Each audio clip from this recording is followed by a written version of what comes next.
بسم اللہ الرحمن الرحیم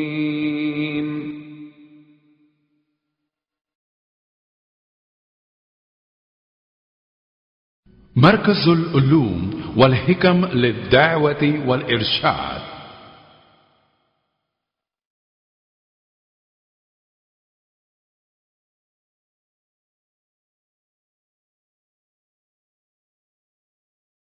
شهر رمضان الذي أنزل فيه القرآن هدى للناس وبينات من الهدى والفرقان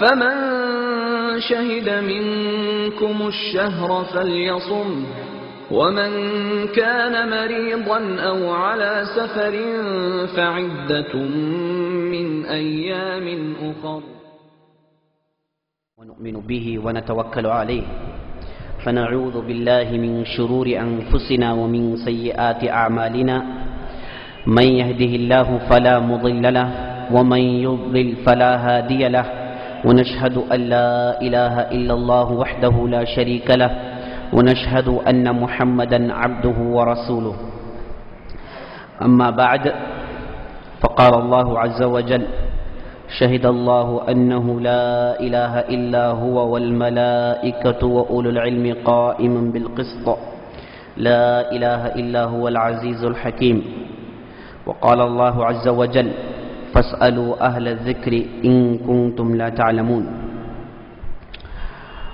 وقال تبارك وتعالى في موضع آخر يرفع الله الذين آمنوا منكم والذين أوتوا العلم درجات وقال عليه الصلاة والسلام العلماء ورثة الأنبياء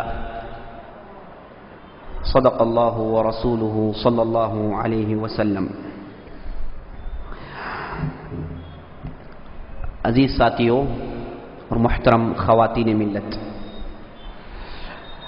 میں سب سے پہلے اللہ رب العزت کے بارگاہ میں شکریہ بجا لاتا ہوں کہ وہ ہم اور آپ کو اس رمضان کی مبارک راتوں میں مسلسل دین کی باتیں سننے کی توفیق بخشی، اور میں اللہ رب العزت کے بارگاہ میں دعا گو ہوں کہ اللہ تعالی جیسے ہم اور آپ کو اس مبارک مجلس میں جمع کیا ہے اسی طریقے سے ہم تمام کو جنات الفردوس میں جمع کریں، آمین یا رب العالمین.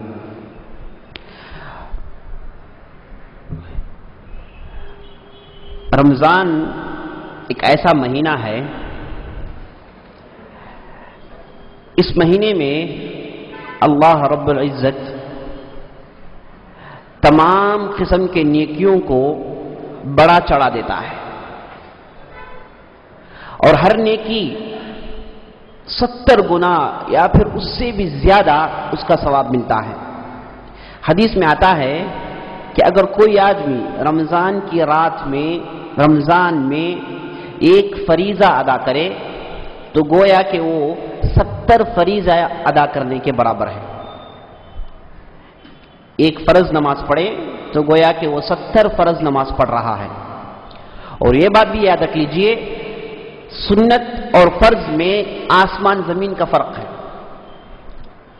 اللہ رب العزت فرض کو زیادہ پسند کرتا ہے، ہزاروں سنت کروڑوں سنت مل کر بھی ایک فرض کا مقابلہ نہیں کر سکتی.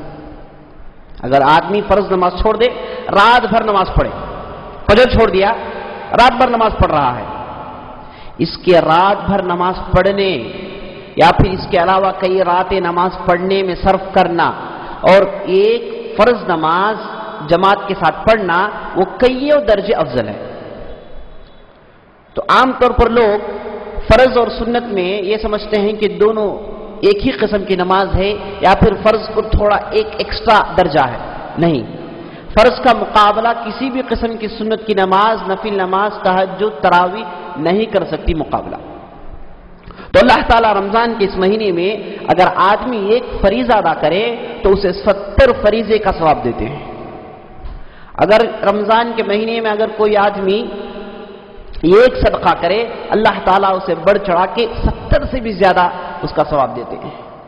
تو رمضان کی ان راتوں میں آدمی کثرت سے عبادت کریں اور ذکر و اذکار میں خاموش ہیں، بیٹھے ہوئے ہیں، لیکن زبان میں استغفراللہ اسے جاری رکھیں. کچھ بھی کام نہیں ہے، ایسے ہی بیٹھے ہیں، اس وقت لا الہ الا اللہ وحدہ لا شریک لہ لہ الملک ولہ الحمد وہو علی کل شیء قدیر. حدیث میں آتا ہے اگر کوئی آدمی اسے ایک مرتبہ پڑھے تو اللہ تعالیٰ اس کے لیے جنت میں اس کے نام سے ایک جھاڑ گاڑتا ہے اور اس کے 10 گناہیں معاف کر دی جاتی ہیں. تو رمضان کا یہ مہینہ نہایت بابرکت والا مہینہ ہے، لیکن ہم دیکھتے ہیں کئی لوگ اسے ضائع کرتے ہوئے جا رہے ہیں. اللہ تعالیٰ سے دعا ہے کہ اللہ تعالیٰ ہم اور آپ کے دل میں رمضان کی اس مہینے کی اہمیت ڈالے اور زیادہ سے زیادہ اس مہینے میں فائدہ اٹھانے کی کوشش کریں.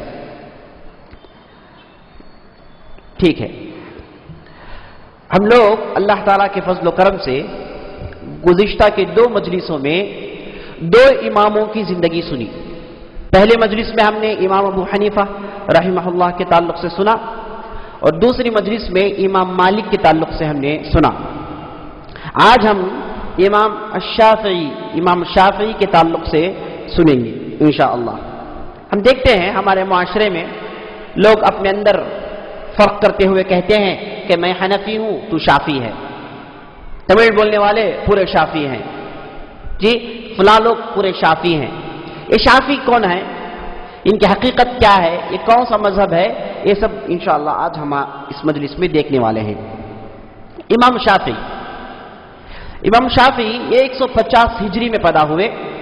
150 ہجری میں. کہا جاتا یہ ہے کہ جس زمانے میں جس دن ابو حنیفہ رحمہ اللہ وفات پائے اس دن امام شافعی پیدا ہوئے. امام شافعی ان کا تعلق نبی صلی اللہ علیہ وسلم کے خاندان سے ہے. ان کا نام محمد بن ادریس بن شافعی القریشی. یہ آپ صلی اللہ علیہ وسلم کے پردادا عبد مناف میں جا کر ملتے ہیں، یعنی خالص نبی صلی اللہ علیہ وسلم کے خاندان کے تھے امام شافعی. تو ان کے والد جن کا نام ادریس تھا وہ مکے میں رہتے تھے. یہ ایک ایسی عورت سے شادی کی جس کا تعلق تھا یمن سے. تو یہ تجارت کے لیے عام طور پر فلسطین جایا کرتے تھے. ایک مرتبہ اپنے خاندان کے ساتھ فلسطین کی طرف رخ کیے، ادھر گئے، تجارت کرتے رہے. تو اتفاق سے امام شافعی اس علاقے میں پیدا ہو گئے، فلسطین میں پیدا ہوئے اور پیدا ہونے کے ساتھ ہی ان کے والد وفات پا گئے. یعنی پیدا ہوتے ہی چند دن میں امام شافعی یتیم بن گئے. اس کے بعد ان کی والدہ نے یہ کہا کہ بغیر والد کے اس جگہ رہنا مناسب نہیں ہے. یہ کہہ کر وہ اپنے شیرخوار بچے کو لے کر مکہ واپس آ جاتی ہے اور امام شافعی اپنا بچپنا مکے میں گزارتے ہیں. اللہ تعالیٰ نے ان کو بچپن سے ہی غیر معمولی ذہن دے رکھا تھا. سوچنے کا مادہ، سمجھنے کا طریقہ، بولنے کا اسلوب، ان تمام چیزوں میں امام شافعی کو ایک عجیب خصوصیت حاصل تھی. کہا جاتا یہ ہے کہ امام شافعی جب ان کی عمر 7 سال کی تھی انہوں نے قرآن حفظ کر لیا، اور جب ان کی عمر 10 سال کی ہوئی تو انہوں نے امام مالک کی جو کتاب الموطا ہے اسے بزبان یاد کر لیا. کل ہم نے سنا امام مالک نے کتاب لکھی، سب سے پہلے احادیث کو جمع کرنے والے تھے اور اس کتاب کا نام تھا الموطا. آج بھی موجود ہے. اس کے اندر تقریباً آج کے حساب سے 1000 چلر احادیث ہیں اور امام شافعی کے زمانے میں اس کے اندر 4000 احادیث تھے. تو امام شافعی جو ہے قرآن حفظ کرنے کے بعد سب سے پہلے اس کتاب کو حفظ کرتے ہیں اور عمر کتنی ہے؟ 10 سال کی ہے بس. اور کہا یہ جاتا ہے کہ امام شافعی کو علم میں ابھارنے والے، ان کو علم کے قریب کرنے والے ان کی والدہ تھی. کیا بہترین والدہ، کیا بہترین ماں تھی وہ کہ بچپن سے ہی امام شافعی کی تربیت کرتی رہی اور علم دوست بناتی رہی. حالانکہ غریب تھے، پیسوں کی ضرورت تھی، لیکن یہ والدہ ایسی تھی، چاہتی تھی کہ ان کا لڑکا ساری دنیا میں مشہور ہو اور ساری دنیا میں اس کا نام رہے، اور محنت سے خود کام کرتی تھی اور امام شافعی کہتی تھی کہ تو جا کر علم حاصل کر. تو والدہ کے کہنے پر انہوں نے سب سے پہلے قرآن حفظ کیا 7 سال کی عمر میں، اور 10 سال میں امام مالک کی کتاب حدیث کی جس کے اندر 4000 احادیث ہیں اسے بزبانی یاد کر لی. دیکھیے ہمارے دوستوں، ہماری اس امت مسلمہ کی خصوصیت یہ ہے کہ ہم لوگ حفظ کرتے ہیں، حفظ میں ہمارا ریکارڈ ہے، اس سے پہلے یہود، نصارہ، وہ لوگ ان کی دینی کتاب، دین کی اہم کتاب کو حفظ نہیں کرتے تھے. آپ کسی ایک کرسچن کو نہیں دکھا سکتے جو پورے بائبل کو یاد کیا ہے. کسی ایک یہودی کو نہیں دکھا سکتے جو پورے کا پورا اولڈ ٹیسٹامنٹ تورات یاد کیا ہو. کوئی حافظ نہیں ہوتے سوائے ہمارے اس امت مسلمہ کی.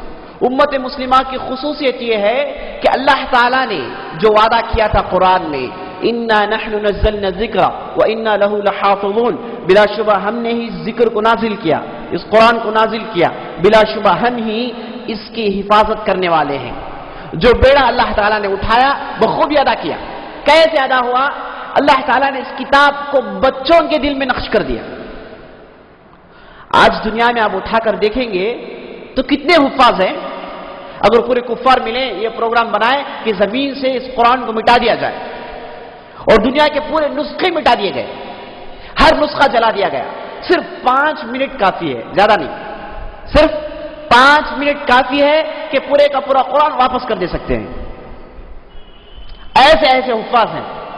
ارے قرآن تو کیا چیز ہے، اس سے زیادہ یہ جو زبان میں قرآن نازل ہوئی وہ پوری کی پوری زبان محفوظ ہے. اگر کوئی گاؤں میں کوئی عربی نے شعر کہا ہے وہ شعر بھی محفوظ ہے.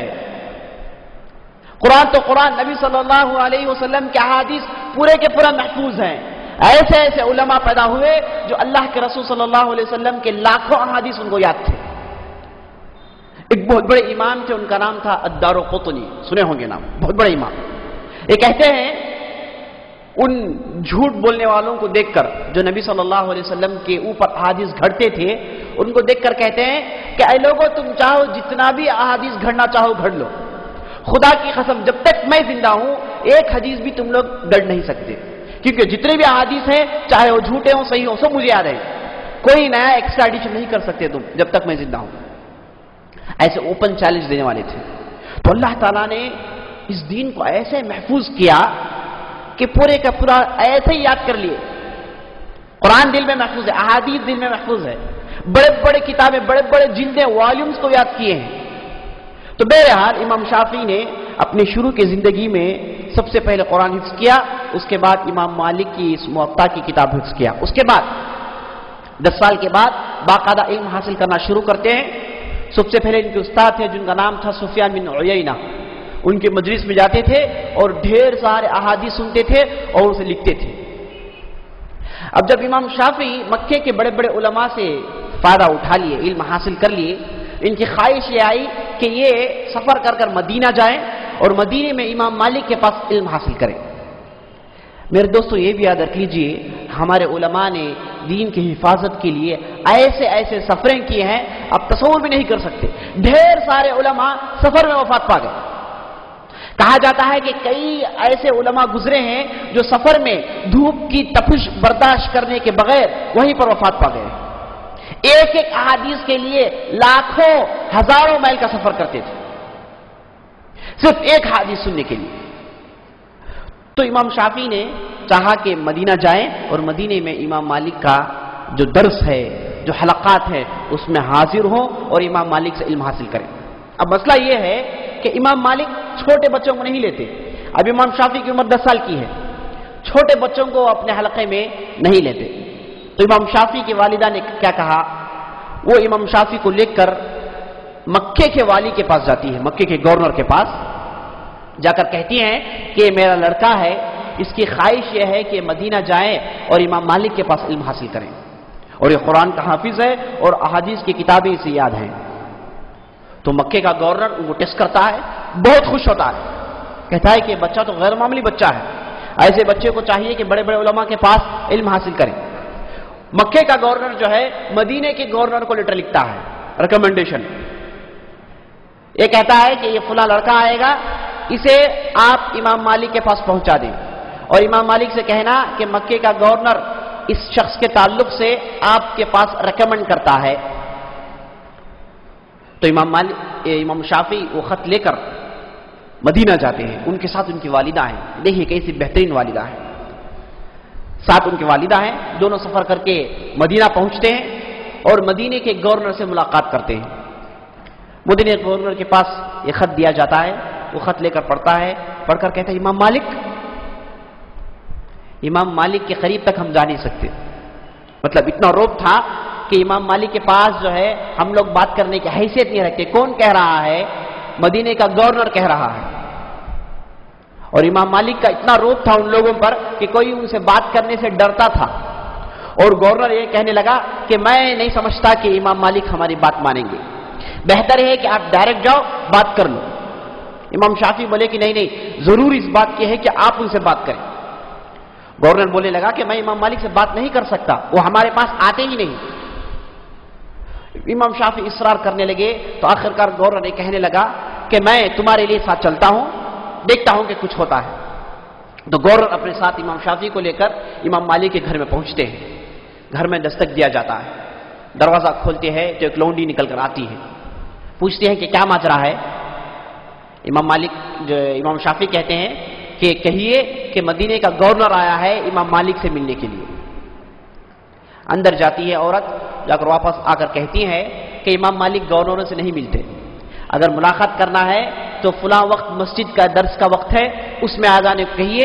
یہاں پر گھر پہ اگر کوئی مسئلہ ہو، کوئی فتویٰ ہو تو آئیں، ورنہ کسی بھی قسم کے آدمی سے امام مالک ملاقات نہیں کرتے. گورنر منت سماجت کرتا ہے، کہتا ہے کہ ایک اہم چیز ہے، اہم موضوع، ایک لڑکے کو لے کر آیا ہوں، میں چاہتا ہوں کہ اندر والے سے بات کر لوں. لیکن پھر جواب یہ ملتا ہے کہ امام مالک نہیں آئیں گے. آخرکار بہت زیادہ اصرار کرنے لگے تو امام مالک جو ہے جھٹ سے باہر نکلتے ہیں. نکل پوچھتے ہیں کہ کیا ماجرا ہے، تم کون ہو؟ گورنر سے پوچھتے ہیں تم کون ہو؟ وہ آدمی کہنے لگتا ہے کہ میں مدینے کا گورنر ہوں اور یہ بچہ جو میرے ساتھ ہے یہ تمہارے پاس علم حاصل کرنا چاہتا ہے. خط لے کر پڑھتے ہیں، بہت غصہ آتا ہے، پھاڑ کر پھینک دیتے ہیں. کہتے ہیں کہ اب مسئلہ یہاں تک پہنچ گیا ہے، لوگ علم حاصل کرنے کے لیے نبی صلی اللہ علیہ وسلم کے کلام، اللہ کے کلام کو سیکھنے کے لیے ریکمنڈیشنز لینا شروع کر لیے. یہ کوئی دنیاوی چیز ہے؟ یہ کہہ کر ڈانٹنے لگتے ہیں اور اس خط کو پھاڑ کر پھینک دیتے ہیں. اب گورنر خاموش رہا، اب گورنر کچھ بھی بات نہیں چل رہی ہے. اب امام شافعی آگے بڑھتے ہیں، آگے بڑھ کر جو ہے امام مالک سے گفتگو کرتے ہیں. کہتے ہیں کہ امام صاحب میں جو ہے مکے سے آیا ہوں، میں یہ چیزیں جانتا ہوں، اور اللہ تعالیٰ امام شافعی کی زبان میں ایسی حلاوت دے رکھی تھی کہ جیسے ہی بات کرنا شروع کرتے ہیں امام مالک ان کو سننا شروع کرتے ہیں. اور اس کے بعد کہتے ہیں کہ آپ کی کتاب موطا کا میں حافظ ہوں، آپ چاہیں تو چیک کر لیں. امام مالک کہتے ہیں کہ فلاں صفحے سے پڑھو، جاتے رہتے ہیں. کہتے ہیں کہ فلاں صفحے سے پڑھو، جاتے رہتے ہیں. کہتے ہیں کہ واقعی بہت اہم بچہ ہے اور واقعی اس کے چہرے سے وہ نوریں جھلک رہی ہیں جو بڑے لوگوں کے چہرے میں ہوتی ہیں. یہ کہہ کر کہتے ہیں کہ کل سے تم مسجد میں آ جانا اور انشاءاللہ جو ہے باقاعدہ میرے درس میں تم حاضر ہو جانا. تو امام مالک جو ہے اس کے بعد امام شافعی کو اجازت دے دیتے ہیں اور امام شافعی امام مالک کے مجلس میں تقریباً 9 سال تک علم حاصل کرتے رہے. اور امام شافعی کو امام مالک بہت قریب رکھتے تھے. ہر مسئلے میں اگر کوئی مسئلہ پیش آ جائے فتویٰ دینے کے بعد امام شافعی کو دیکھتے. اگر امام شافعی ہنس دیں تو امام مالک محسوس کرتے ہیں کہ میرا فتویٰ صحیح ہے. عمر کتنی ہے؟ 16 سال کی. کہا جاتا یہ ہے کہ ایک مرتبہ امام مالک کے مجلس میں ایک آدمی آیا. مسئلہ یہ تھا، وہ آدمی کہنے لگا کہ میں بازار میں طوطے بیچتا ہوں، چڑیاں بیچتا ہوں. حال میں نے ایک طوطا بیچا. اب طوطے لینے والے نے اس طوطے کو خریدا، اس کے بعد گھر گیا، 2 دن کے بعد لا کر طوطا واپس دے رہا ہے. کہہ یہ رہا ہے کہ پیسے واپس دو. امام مالک پوچھے کیوں واپس کر رہا ہے؟ جواب دینے والا جواب دیتا ہے کہ میں جب بیچ رہا تھا تو یہ کہتا تھا کہ یہ جو طوطی ہے کنٹینیو بولے گی. طوطی اس کی خوبی یہ ہے کہ آپ جو بھی بولیں گے بولے گی، تو لگاتار بولتے رہے گی. یہ میں کہہ کے بیچ دیا. جب یہ آدمی گھر میں اس طوطے کو لے کر گیا تو طوطی جو ہے گھر میں کنٹینیو بات نہیں کر رہی ہے، مطلب بات کر رہی ہے رک جا رہی ہے، جو بھی بولتا ہے اس کا جواب دیتی ہے، بس کنٹینیو بات نہیں کر رہی ہے. اب یہ آدمی کا دعویٰ یہ تھا کہ مجھے ایسی طوطی چاہیے جو کنٹینیو بولتے رہے. تو اس وجہ سے وہ واپس کرنا چاہتا ہے. پیسہ پوچھتا ہے تو مجھے نہیں معلوم کیا کروں. تو امام مالک کہتے ہیں کہ تمہارا جو کسٹمر ہے بالکل صحیح کہہ رہا ہے، تم کو چاہیے کہ پیسے واپس دینا اور طوطی تم لے لو. اب تم نے کہا کہ طوطی بولے گی کنٹینیو، لیکن کنٹینیو نہیں بول رہی ہے. تو بہتر یہ ہے کہ آپ طوطی لے لیں اور پیسہ اس آدمی کو واپس دے دیں۔ آدمی کو سمجھ میں نہیں آیا، بے قراری تھی، تو جیسے آدمی نکل کر جا رہا تھا تو امام شافعی مجلس میں بیٹھے تھے، پورا ماجرا دیکھ رہے تھے۔ اس آدمی کو بلا کر بولے کہ مسئلہ کیا ہے؟ تو آدمی پورا سمجھایا، تو اٹھ کر امام مالک کے پاس اجازت پوچھے، اگر آپ اجازت دیں تو میں اس مسئلے میں زبان کھولتا ہوں۔ امام مالک بولے کہ ٹھیک ہے، بولو کیا بولنا چاہتے ہو۔ امام شافعی بولے کہ نہیں یہ آدمی پیسے واپس نہیں کرے گا، یہ آدمی جو بھی کہا ہے بالکل صحیح کہا ہے، پیسے واپس نہیں کرے گا۔ امام مالک پوچھے کیوں واپس نہیں کرے گا؟ تو امام شافعی کہنے لگے یہ جب طوطا بیچ رہا تھا تو اس نے یہ کہا کہ طوطا بولے گا، ضروری نہیں کہ لگاتار بولتے رہیں۔ یہ ہمیں کہتے ہیں کہ فلاں آدمی بات کرتا ہے، مطلب یہ نہیں کہ 24 گھنٹے بولتے رہتا ہے۔ تو امام مالک کہتے ہیں کہ نہیں کوئی دلیل دو کتاب و سنت سے۔ تو امام شافعی کہتے ہیں کہ ایک مرتبہ ہوا یہ کہ نبی صلی اللہ علیہ وسلم کے بارگاہ میں ایک صحابی آئی، آ کر نبی صلی اللہ علیہ وسلم سے بولی کہ میں شادی کرنا چاہتی ہوں، تو مجھے دو آدمی نے رشتے دیے ہیں، ایک معاویہ، ایک دوسرے حکیم بن حزام، یہ دونوں کی طرف سے رشتہ آیا ہے، مجھے نہیں معلوم کس کا رشتہ قبول کروں۔ تو نبی صلی اللہ علیہ وسلم کہتے ہیں معاویہ وہ تو غریب آدمی ہے، اس کے پاس پیسے نہیں ہیں، اس کا رشتہ مت قبول کرو۔ اب دوسرے جو حکیم بن حزام ہے، یہ ایسے آدمی ہیں کہ لاٹھی نیچے نہیں رکھتے، لکڑی جو ہے یہ نیچے نہیں رکھتے، کچھ بھی غلطی کریں گے خوب پنائیں گے، یہ مار توڑ کے آدمی ہے۔ تو نبی صلی اللہ علیہ وسلم کے الفاظ دیکھیے کیا تھے کہ وہ لاٹھی نیچے نہیں رکھتے، لاٹھی نیچے نہیں، مطلب کیا ہے اتنا زیادہ مارتے ہیں۔ تو امام شافعی اس واقعے سے دلیل نکالتے ہیں کہ نبی صلی اللہ علیہ وسلم نے جو کہا کہ لاٹھی نیچے نہیں رکھتے، اس کا مطلب یہ نہیں کہ ہمیشہ لاٹھی ان کی گردن میں ہوتی، جی مطلب یہ ہے کہ زیادہ مارتے تھے اور ضرورت پڑے تو نیچے بھی رکھتے ہوں گے۔ جی الفاظ میں وہ مفہوم نہیں جو ہم سمجھ رہے ہیں، الفاظ میں مفہوم یہ ہے کہ وہ کثرت سے مارتے ہیں۔ اور یہ آدمی جب طوطی بیچ رہا تھا تو اس کا کہنے کا مفہوم یہ تھا کہ طوطی بولے گی، اچھی طریقے سے بولے گی، مطلب یہ نہیں کہ لگاتار بولتی رہے گی۔ تو امام مالک بولے کہ واہ کیا دلیل پیش کیا آپ نے، بولے کہ یہ بچے کا جو ہے فتویٰ بالکل صحیح ہے، جاؤ بولو کہ طوطی تیری ہے، پیسے واپس نہیں دوں گا۔ تو اس کے بعد سے جو ہے امام شافعی جو ہے سب کی نظر میں چمکنے لگی۔ عمر کتنی ہے؟ 16 سال کی ہے۔ اور جب 18 سال کی عمر آئی تو امام مالک نے دیکھا کہ یہ آدمی نہایت ذہین ہے اور انتہائی عقل مند آدمی ہے۔ امام مالک کو ایسا، امام شافعی کا عقل اتنا تھا کہ کہا جاتا ہے کہ ایک بہت بڑا بدعتی تھا، اس کا نام تھا بشر المریسی، یہ معتزلی عقیدے کا تھا۔ معتزلی کون ہے؟ جو فلسفے میں ڈوبے ہوئے لوگ۔ فلسفہ کیا ہے؟ بکواس۔ فلسفہ ایک قسم کا بکواس ہے، لیکن اس زمانے میں اس کی شہرت تھی، تو اس کا ماہر ایک آدمی تھا جس کا نام تھا بشر المریسی۔ اس کے پاس جو بھی مناظرہ کرتا ہار جاتا، جو بھی ڈیبیٹ کرتا، یہ اپنی زبان کی مہارت سے اور اپنی لاجیکل باتوں سے ایسا پھراتا کہ جو مناظرہ کرنے والا خاموش ہو جاتا۔ تو امام شافعی کا ایک شاگرد تھا، وہ جا کے جو ہے اسے مناظرہ کرتا ہے، ہار جاتا ہے، واپس آ کر امام شافعی کے پاس کہتا ہے کہ میں نے اس آدمی سے مناظرہ کیا لیکن میں ہار گیا۔ تو امام شافعی جو ہے ان کے چند کتابیں اٹھا کر دیتے ہیں، کہتے ہیں کہ کتاب پڑھنے کے بعد جا کر مناظرہ کرنا۔ وہ صاحب اٹھاتے ہیں، پورا کتاب پڑھتے ہیں، چند دن کے بعد جا کر جو ہے اس آدمی سے دوبارہ مناظرہ کرتے ہیں، بڑی آسانی سے جیت لیتے ہیں۔ تو جو ہار جانے کے بعد بشر مریسی کہتا ہے کہ خدا کی قسم تو جو بول رہا ہے تو نہیں بول رہا ہے، تیرے پیچھے وہ آدمی ہے جسے میں مکے میں ملاقات کیا ہوں، جسے اللہ تعالیٰ نے زمین والوں کا آدھا عقل دے رکھا ہے، زمین والوں میں جتنا بھی عقل ہے اس میں آدھا عقل اللہ تعالیٰ نے امام شافعی کو دیا ہے، تو ویسا آدمی کا شاگرد ہونے کی وجہ سے تو مجھے ہرا دیا۔ تو اللہ تعالیٰ امام شافعی کو غیر معمولی عقل دے رکھا تھا۔ بہرحال امام مالک کے پاس 9 سال علم حاصل کرتے ہیں، اس کے بعد واپس مکہ آتے ہیں۔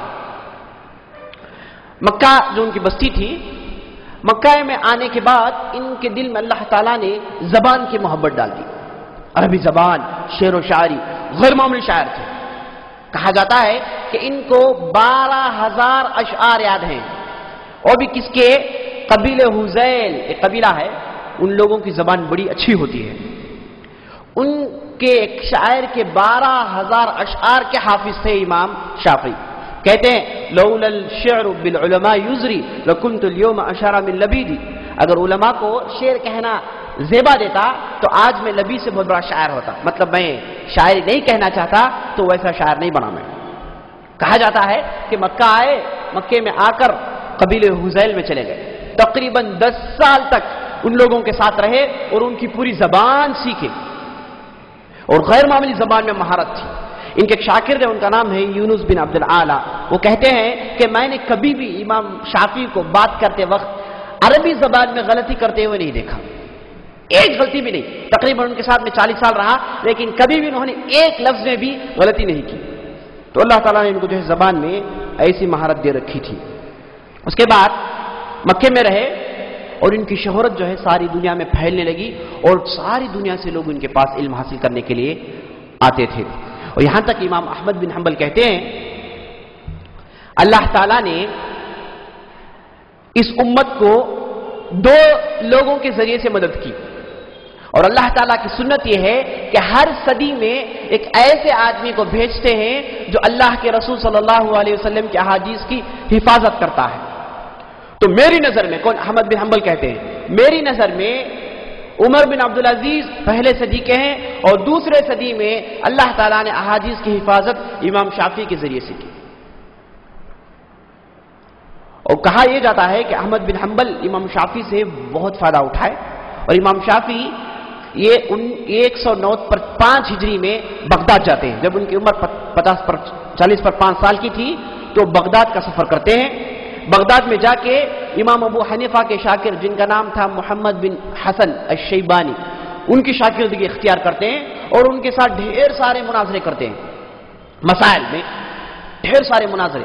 اور یہاں تک کہ محمد بن شیبانی کہنے لگے کہ یہ ایک آدمی ایسا ہے، اگر اس آدمی کو یہ کہا جائے کہ یہ دیوار نہیں یہ جھاڑ ہے ثابت کرنے کو کہا جائے تو یہ 5 منٹ میں ثابت کر دے گا، دیوار ہے لیکن لوگوں سے منوا لے گا کہ یہ جھاڑ ہے۔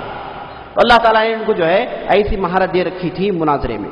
تو ادھر گئے عراق میں، تقریباً ادھر 5 سال رہے اور وہاں کے امام ابو حنیفہ کے شاگردوں سے ڈھیر سارا علم حاصل کیا۔ کہا جاتا ہے کہ یہ جب واپس مکہ آئے تو یہ اونٹنی بھر کتابیں تھیں ان کے ساتھ، جو کہاں سے لکھے تھے؟ بغداد میں لکھے تھے۔ تو وہ واپس مکہ آتے ہیں۔ اب مکہ آنے کے بعد یہ اپنے طور سے ایک نئی مذہب کا بنیاد رکھتے ہیں۔ جب امام شافعی تھے تو 2 مشہور مذہب تھے، ایک حنفی مذہب ایک مالکی مذہب۔ جی جب امام شافعی واپس آئے بغداد سے مکہ واپس آئے تو انہوں نے دیکھا کہ امام شافعی امام مالک کے مسلک میں بھی ڈھیر سارے غلطیاں ہیں، ڈھیر سارے باتیں ایسی ہیں جو احادیث کے خلاف جاتی ہیں، اور امام ابو حنیفہ کے مسلک میں بھی ایسی باتیں ہیں جو صحیح احادیث اور اصول کے خلاف ہیں۔ تو یہ دونوں مذاہب کے اچھے علماء کے ساتھ انہوں نے گفتگو کی اور طویل مدت تک مطالعہ کرتے رہے، دونوں مذاہب کے پورے فتاوے پڑھے، ہر مسئلے پہ غور کیا۔ آخر کار انہوں نے کیا کیا؟ ایک نئے مذہب کی بنیاد رکھی، ایک کتاب لکھی، اس کا نام تھا کتاب الام، اور اس کے بعد ایک دوسری کتاب لکھی جس کا نام تھا الرسالہ۔ یہ کتاب جو ہے اصول الفقہ میں بہت اہم کتاب ہے۔ اصول الفقہ میں سب سے پہلے قلم اٹھانے والے امام شافعی ہیں۔ اصول الفقہ کیا ہے؟ اصول الفقہ ایک فن ہے جو اس سے پہلے موجود نہیں تھا۔ کیا فن ہے، کیا آرٹ ہے؟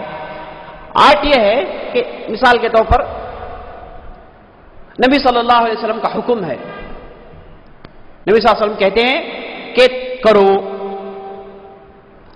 ایک کرو کا جو حکم ہے اس پر عمل کرنا واجبی ہے یا پھر سنت ہے یا پھر مندوب ہے۔ واجب اب کہیں گے مطلب یہ ہے کہ وہ حکم نہیں کرے تو گناہ ہے، مندوب یہ ہے کرے تو ثواب، چھوڑے تو گناہ نہیں۔ تو آپ احادیث پڑھیں گے تو نبی صلی اللہ علیہ وسلم کئی جگہ حکم دیتے ہیں، جیسے دیکھیے نبی صلی اللہ علیہ وسلم کہتے ہیں اذا سمعتم المؤذن فقولوا مثل ما يقول المؤذن، اگر تم نے مؤذن کو اذان دیتے ہوئے سنا تو تم لوگ بھی جیسے مؤذن کہتا ہے ویسے کہو۔ اگر کوئی آدمی مؤذن کا اذان سن کر وہی الفاظ ادا نہ کرے، حدیث کے حکم کے مطابق کیا ہے؟ گنہگار ہے۔ لیکن صحیح یہ ہے کہ اسے اگر وہ جواب دے تو سنت ہے، جی جواب دے تو سنت ہے، ثواب ملے گا، جواب نہیں دے تو گناہ نہیں۔ تو ہمارے پاس جو فرض، سنت، مندوب، جو ہمارے پاس مستحب، فرض نماز، سنت نماز، فرض کام، سنت کام، نفل کام جو ہمارے پاس جو ہے، یہ کیسے نکلا؟ کیا نبی صلی اللہ علیہ وسلم بتائے کہ بھائی فلان چیز سنت ہے کرو، فلان چیز جو ہے نوافل ہے کرو، فلان چیز واجب ہے کرو؟ نبی صلی اللہ علیہ وسلم نہیں بتائے۔ نبی صلی اللہ علیہ وسلم صرف حکم دیتے تھے، صحابہ عمل کرتے تھے، لیکن کون سا حکم واجبی ہے، کون سا حکم چھوڑنے سے آدمی گناہگار بن جائے گا، کون سا حکم اس کے لیے اس میں چھوٹ ہے، چاہے تو کرے چاہے تو چھوڑے، تو اس میں کیسے فرق پیدا کریں؟ تو اس تعلق سے سب سے پہلے گفتگو کرنے والے امام شافعی تھے۔ انہوں نے کتاب لکھی، اس میں انہوں نے تفصیل سے بیان کر دیا کہ کون سی چیز واجب ہے، کون سی چیز مندوب ہے۔ اس کے علاوہ اصول الفقہ کے ڈھیر سارے مسائل ہیں، اس میں میں جانا نہیں چاہتا، مختصر طور پر یہ سمجھ لیجئے، یہ کتاب و سنت کو سمجھنے کے لیے بنیادی علم ہے۔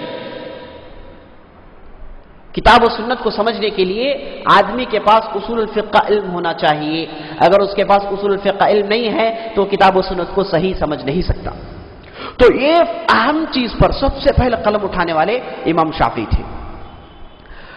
تو یہ ان کی خاص خصوصیت تھی۔ یہ کتاب آج بھی موجود ہے، اس کے اندر جو ہے ڈھیر سارے باتیں ہیں، اور آج بھی یہ کتاب تقریباً اسلامک یونیورسٹیز میں 4 سال 5 سال پڑھائی جاتی ہے۔ وہ بھی کیا ہے، پوری کتاب نہیں، اس کتاب میں سے چند سلیکٹڈ چیزیں۔ پوری کتاب سمجھنے کے لیے آدمی کو بوڑھا ہونا چاہیے، جب جا کر پوری کتاب وہ سمجھ سکتا ہے۔ تو امام شافعی کو اللہ تعالیٰ نے ایسی خوبیاں دے رکھی تھی، اور اس کے بعد بدعات سے انتہائی نفرت کرتے تھے، بدعات سے انتہائی نفرت کرتے تھے، اور خاص طور پر علم کلام سے تو ان کو انتہائی نفرت تھی۔ فلسفے سے سمجھیے کہ ان کو دشمنی تھی۔ اور امام شافعی جس زمانے میں تھے، اس زمانے میں جیسے کل بتایا میں، ڈھیر سارے کتابیں فلسفے کی عربی میں ترجمہ ہو گئی، اور اس وقت کے علماء کتاب و سنت کے ساتھ ساتھ فلسفے کو بھی پڑھنا شروع کر لیے۔ یہ بہت بڑی مصیبت تھی۔ جب سے مصیبت آئی ڈھیر سارے فرقے نکلے، قدریہ، جبریہ، معتزلہ، اشاعرہ، ڈھیر سارے فرقے وجود میں آئے۔ کب سے آئے؟ یہ فلسفے کا علم آنے کے بعد۔ یہ فلسفہ کیا ہے؟ یہ اصل میں یونان، گریک میں رہنے والے پرانے علماء کے تھاٹس اینڈ آئیڈیاز تھے۔ وہ کیا ہو گئے؟ عربی میں منتقل کیا گیا ترجمہ ہو کر، اور جب وہاں کے لوگ، جب عربی میں کتابیں آ گئی تو لوگوں نے اس کتاب کو پڑھنا شروع کیا، تو وہاں سے ڈھیر سارے بدعتیں پیدا ہونا شروع ہو گئی۔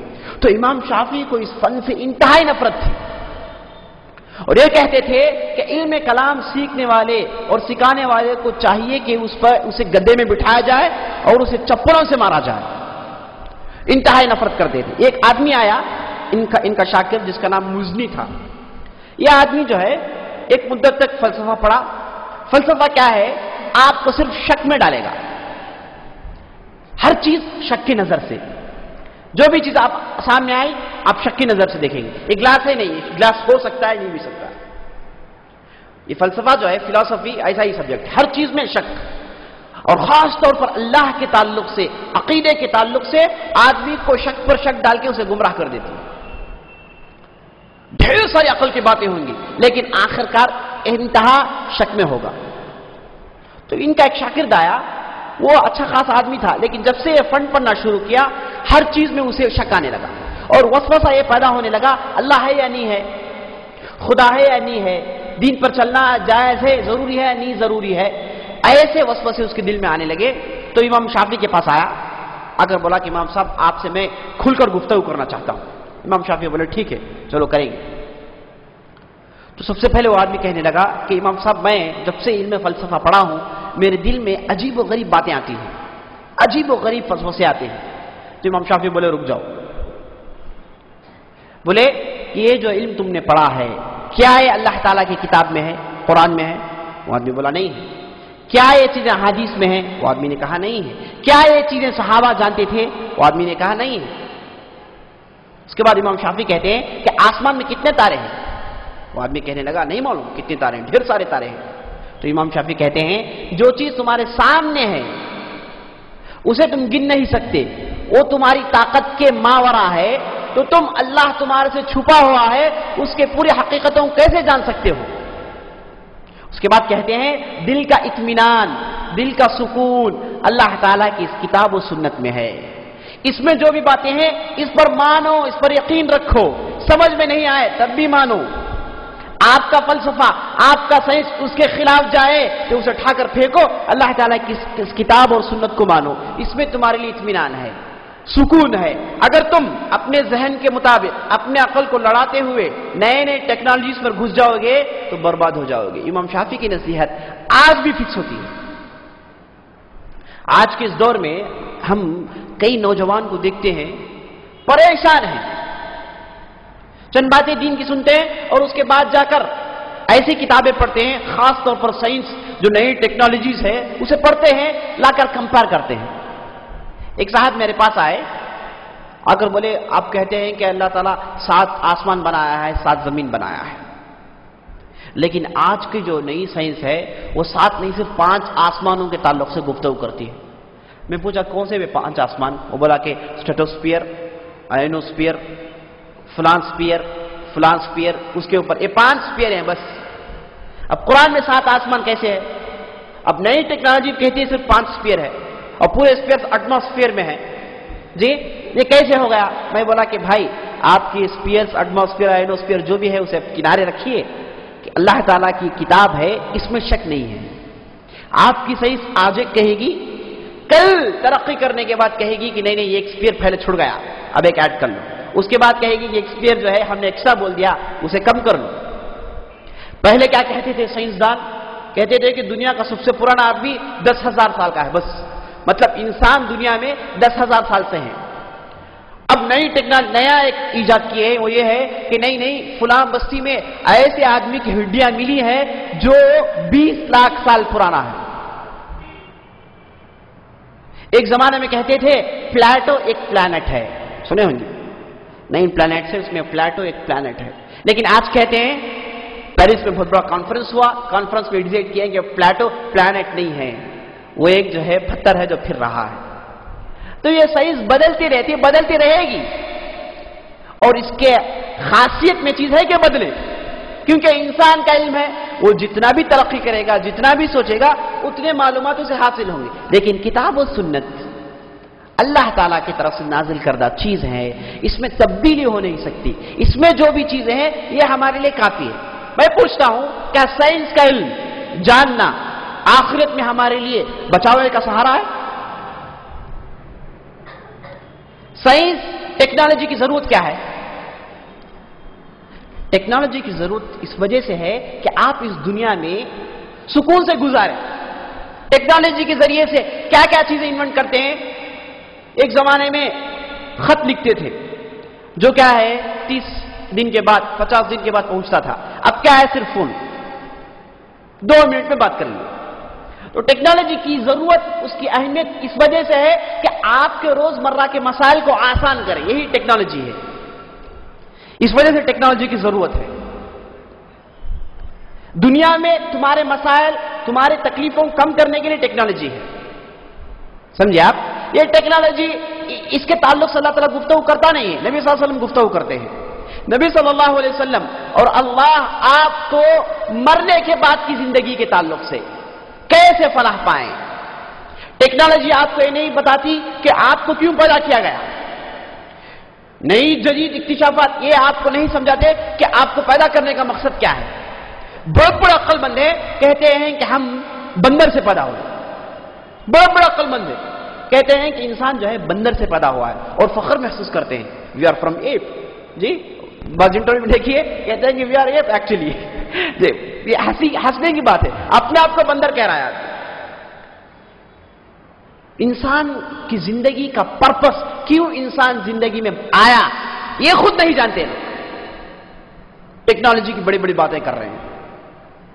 اللہ اور اللہ کے رسول آپ کو ٹیکنالوجی سکھانا، آپ کو دنیا میں ڈیولپ کیسے ہونا اس کے تعلق سے گفتگو نہیں کرتے، بلکہ آپ کو اس دنیا میں کیسی زندگی گزاریں جو آپ کا رب آپ سے چاہتا ہے. مرنے کے بعد آپ کے لیے تمہارا رب جو رکھا ہے وہ حاصل کریں. ہاں اس میں کوئی شک نہیں کہ کتاب و سنت میں ایسی بھی باتیں ہیں جس کا تعلق سائنس سے ہے. آج کی سائنس اسے مانتی ہے. ایک زمانے میں جو لوگ ساری دنیا کو جو ہے ٹٹا مانتے تھے لیکن کتاب و سنت سب سے پہلے آپ کو بتا دیا کہ دنیا گول ہے جی. تو ہم یہ نہیں کہتے کہ پورے کا پورا دین سائنس کے خلاف ہے، نہیں. ہم یہ کہتے ہیں کہ سائنس ایک ضمنی علم ہے، اس سے لے کر آپ ہماری شریعت کو سمجھنے کی کوشش مت کیجیے. ہاں جو چیزیں موافقت میں ہے لے لیجیے، جو چیز دین کے خلاف جاتی ہے آپ کہیے کہ آپ کا سائنس اپنے پاس رکھیے، دین ہمارے نظر میں سب سے افضل ہے.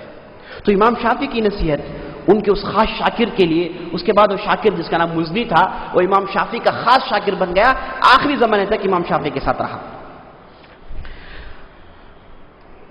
اس کے بعد امام شافعی اگرچہ کہ انہوں نے کتاب لکھ کر ایک نئے مذہب کا بنیاد ڈالا تھا، یہ کہتے تھے کہ اگر میں مرنے کے بعد کوئی ایسا مسئلہ پیش آئے جو کتاب و سنت کے خلاف ہو تو تم لوگ وَضْرِبُوا بِقَوْلِ الْحَائِطِ فَخُذُوا الْكِتَابَ وَالسُّنَّةَ، تم لوگ میری اس چیز کو اٹھا کر دیوار میں دے مارو، کتاب و سنت کی اتباع کرو.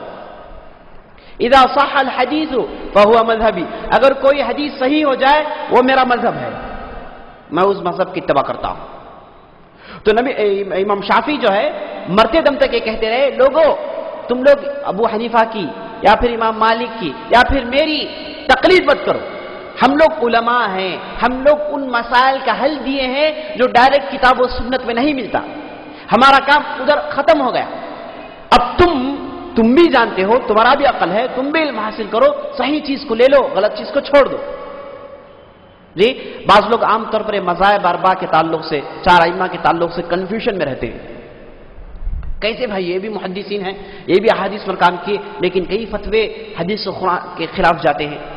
تو سمجھنے کی بات یہ ہے کہ ان لوگوں نے کیا کیا، کتاب و سنت کو سمجھنے کے لیے اصول بیان کیے، اور اس زمانے میں جو نئے نئے مسائل پیش آئے جو کتاب و سنت میں نہیں ہے، اس میں انہوں نے اپنے عقل کے ساتھ، کتاب و سنت کے ساتھ، دلیل کے ساتھ مسائل پیش کیے، اور ان مسائل کو ان کے شاگردوں نے جمع کر لیا، اور اس کے بعد وہ بڑے بڑے فتووں کی شکل میں لوگوں کے درمیان موجود ہیں.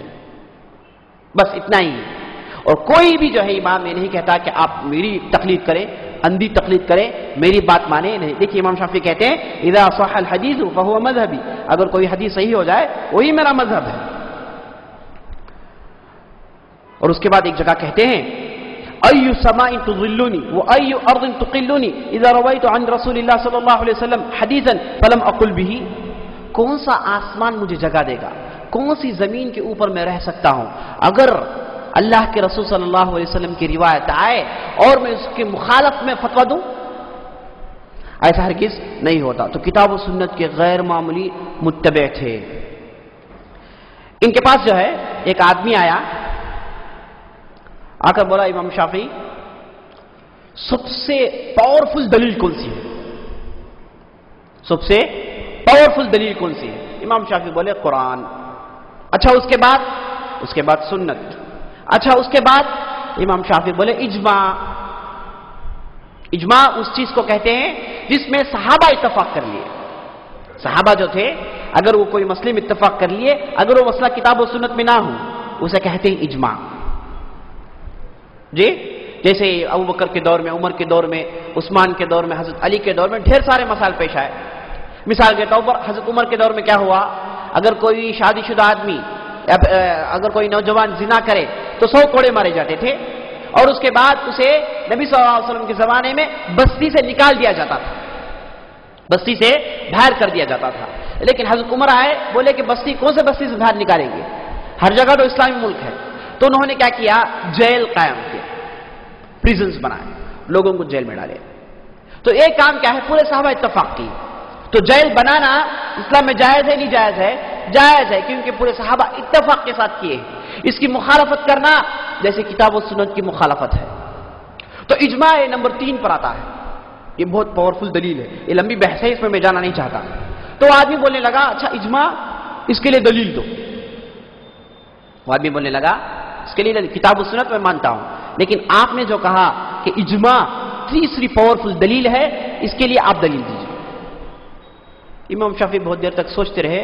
وہ آدمی کہنے لگا میں آپ کو 3 دن تک مہلت دیتا ہوں، 3 دن تک سوچ کر کہہ دیجئے، ورنہ میں لوگوں سے کہتا پھروں گا کہ امام شافعی کچھ بھی نہیں معلوم. امام شافعی بولے ٹھیک ہے.